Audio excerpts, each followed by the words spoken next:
नई अवस्था में ये सोच तो होती है।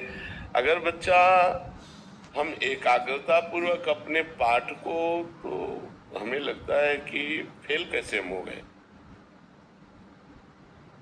आपके ग्रंथ इतने बड़े बड़े नहीं, हमारे ग्रंथ इतने मोटे मोटे हैं। स्वाध्याय हर चीज का 10 साल पहले पढ़ा होगा, अगर वो बात पूछोगे तो अभी 10 मिनट में पूरी उसकी व्याख्या करके बता देंगे। अगर आप प्रयासरत हो, प्रयत्नरत हो, तो अपने विषय में असफल कैसे हो जाते हो।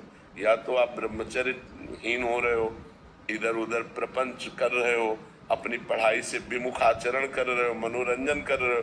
नहीं तो बच्चा, अपने चैप्टर को हमें 1 साल दिया जाता है, 1 वर्ष दिया जाता है अपने चैप्टर को कंठस्थ करने के लिए, पुष्ट करने के लिए। कितनी पढ़ाई होगी। बिल्कुल, मतलब जिस विषय में लगो उस विषय में एकदम। तो हम कह रहे हैं तुम्हारा जो चैप्टर है हम उसे कंठस्थ कर सकते हैं। तो हम इतने कमजोर क्यों हैं कि हम फेल हो जाते हैं।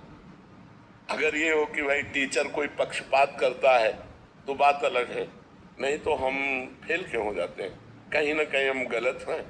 हम अपनी गलती को सुधारें।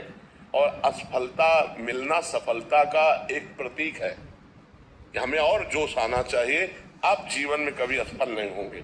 रात दिन पढ़ाई करो, ब्रह्मचर्य से रहो, भगवान का नाम जप करो, माता पिता की आराधना करो। कौन सी उन्नति जो तुम्हारे चरणन चूम ले, कौन सी उन्नति जो चरणन चूम ले।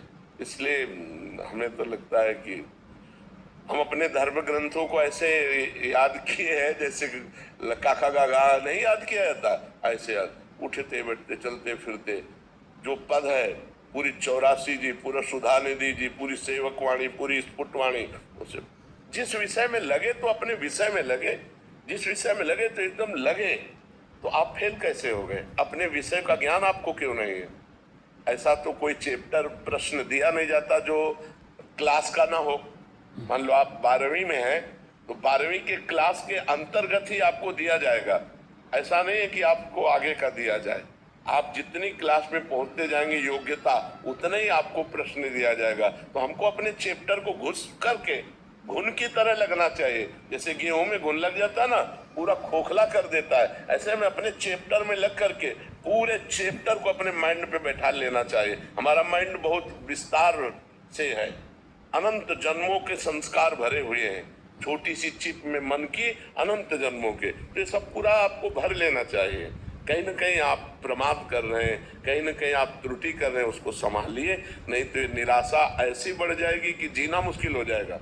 बच्चे अभी बच्चे हैं ना, अब जैसे देखा कि जैसे इन्होंने कहा हमारे दोस्त सफल हो रहे हैं, तो दोस्तों के सामने नीचा, घर परिवार में जाने पर कि यार हमने यार इतने रुपए लगाए और तुम फेल हो गए, यार ठीक नहीं है। अब वो अंदर से इतना घुट जाता है कि उसे एक रास्ता दिखाई देता। ऐसे कोटा में बहुत से बच्चे जो करते हैं उसका कारण है कि उनको एक रास्ता नजर आता है कि अब मित्रों में कैसे जाऊं